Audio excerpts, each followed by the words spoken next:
என் உயிரினும் மேல நாட்டு பந்துகளுக்கு எம்பெருமானை பிரார்த்தித்து விஷ்ணு சகசர நாமாவளியின் அர்த்தங்களை பார்ப்போம். வேத பல வகைப்பட்ட மங்களகரமான செயல்களை உடையவர்.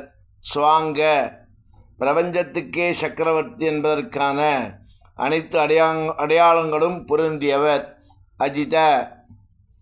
அஜிதை என்று பெயர் பெற்ற ஸ்ரீ வைகுண்டத்திற்கு தலைவர். கிருஷ்ண மேகம் போன்ற கருத்த நிறம் உள்ளவர். திருட வியூக ரூபத்திலும் அடியார்க்கு காணப்படும் திவ்ய உருவம் உடையவர். சங்கர்ஷண சித்துக்களையும் அசித்துக்களையும் சம்ஹாரத்தின் போது தம்மிடத்தில் ஐக்கியச் செய்பவர்.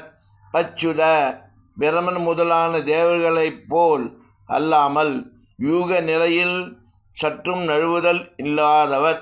வருண பூமியையும் ஆகாயத்தையும் மூடிக்கொண்டிருப்பவர். வாருண அவனிடத்தில்